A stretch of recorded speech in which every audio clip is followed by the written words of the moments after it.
Aurore Berger. Bonjour. Le gouvernement va demander au Parlement de l'autoriser à recourir au pass sanitaire jusqu'au mois de juillet 2022, si la situation sanitaire le justifiait. Qui déciderait précisément qu'il y aurait lieu de le réactiver ?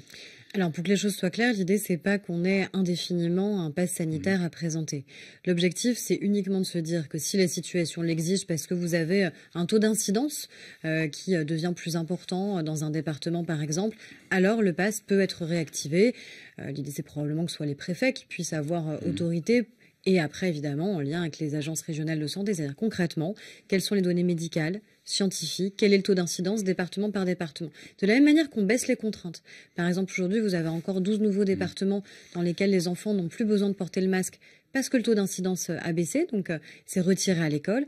Si demain, malheureusement, la situation s'inverse dans certains territoires, dans certains départements, alors on doit pouvoir le réactiver de manière à nouveau à pouvoir mieux protéger les Français. C'est aussi simple que ça. Nous évoquons là des scénarios de rétablissement du pass sanitaire, mais il n'a pas encore été supprimé, alors que pour l'instant tous les indicateurs de l'épidémie sont au vert. Pourquoi n'est-il toujours pas supprimé ? Jusqu'à quand va-t-il être maintenu ? Encore une fois, dans ces bonnes conditions sanitaires, dans ces bonnes conditions épidémiques. Et c'est aussi justement parce que le pass sanitaire oui, mais dans ce cas-là, c'est sans fin. Non, mais l'objectif du pass sanitaire, c'était quoi ? C'était d'inciter à la vaccination. Ouais. Clairement, ça a permis d'inciter à la vaccination. On a bien vu qu'il y a eu un avant et un après pass sanitaire dans la dynamique de vaccination qu'on a eue dans notre pays. On est aujourd'hui d'ailleurs sur la 3e dose de vaccination. D'abord, de la même manière que pour les premières et deuxièmes, pour les publics les plus vulnérables, ceux qui ont des comorbidités, ceux qui sont dans les EHPAD, qui sont les personnes les plus âgées et qui sont en risque de manière plus criante face au virus et notamment face à ces variants. Et donc, encore une fois, l'objectif, c'est de lever au plus tôt le pass sanitaire, mais ça, c'est aussi en fonction du taux d'incidence que ça doit s'évaluer, en fonction de la dynamique vaccinale que ça doit s'évaluer. Le pass sanitaire, c'est quand même une contrainte extrêmement raisonnable qui est posée, qui est uniquement de montrer un QR code quand on veut se rendre dans un certain nombre d'établissements. Je crois que c'est une contrainte qui a été complètement comprise et adoptée par les Français, qui est devenue un réflexe aujourd'hui quand vous entrez dans un restaurant, dans un théâtre, dans un bar. Et je crois que face au risque épidémique, c'était une contrainte tout à fait soutenable. Mais pourquoi avons-nous encore si peur de ce virus avec le taux de vaccination très élevé qui est celui de la France aujourd'hui ?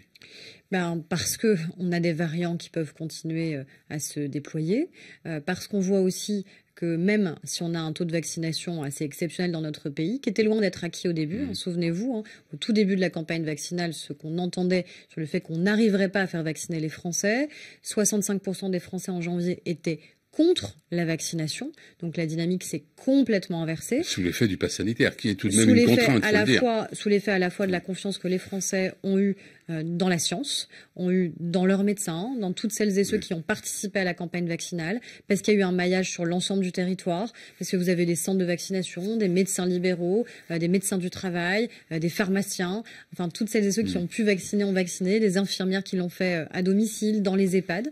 Donc ça, c'est quand même quelque chose qui est extrêmement rassurant aussi, de voir qu'on a à nouveau confiance dans la science. Et je crois que c'est quelque chose qu'il faut souligner. Et encore une fois, l'objectif n'est pas qu'éternellement nous ayons le pass, c'est uniquement de le maintenir tant qu'on estime que c'est nécessaire face au risque des variants notamment, et qu'on puisse le réactiver si on avait malheureusement un risque de pic épidémique.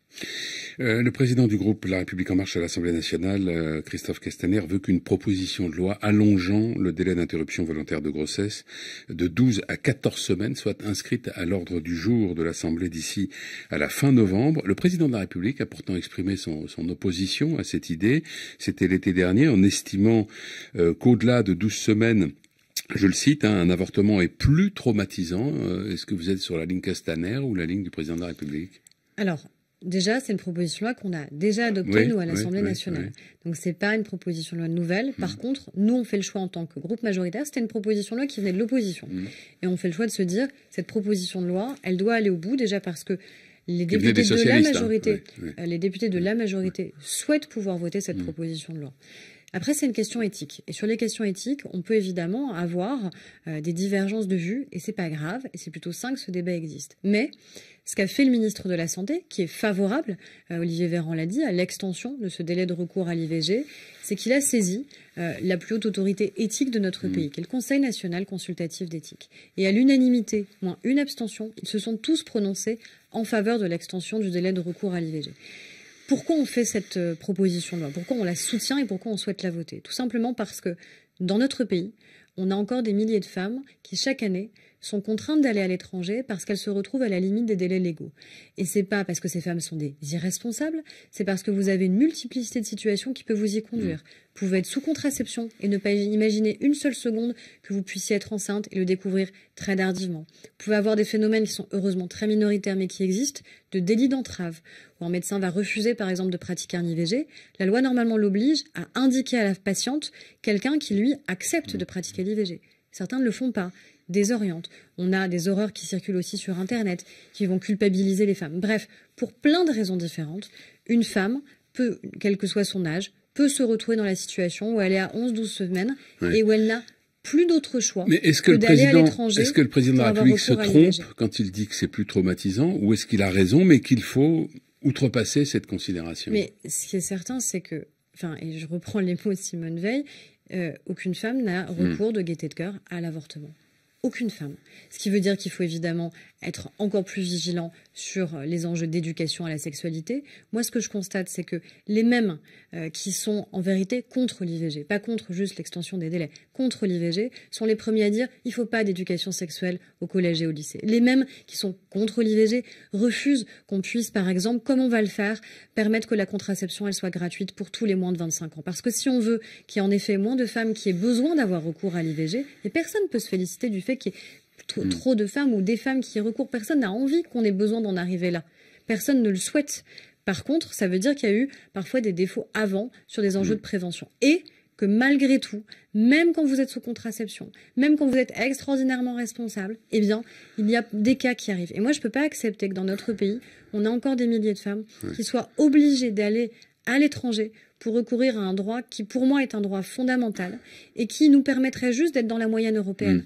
L'idée n'est pas d'étendre les délais à l'infini, comme j'ai pu l'entendre, mais juste de rester dans ce qui, pour nous, est une norme éthique et ce qui est à peu près existant dans les pays européens. Il nous reste une petite minute, mais il y a le temps de ma question, donc il va falloir que vous soyez bref dans la réponse. En parlons de l'Europe rapidement, puisque la pré-candidature d'Éric Zemmour a mis la question du droit et de la primauté du droit européen au cœur des débats. Aujourd'hui, de nombreux candidats à l'Élysée, en France, hier encore Valérie Pécresse, affirment qu'en effet le droit national doit prévaloir sur le droit européen dans certaines matières. Qu'est-ce que vous inspire ce débat ? Ce que ça m'inspire, c'est que malheureusement, là pour le coup, on a une primauté au populisme qui est en train de se passer dans la pré-campagne présidentielle.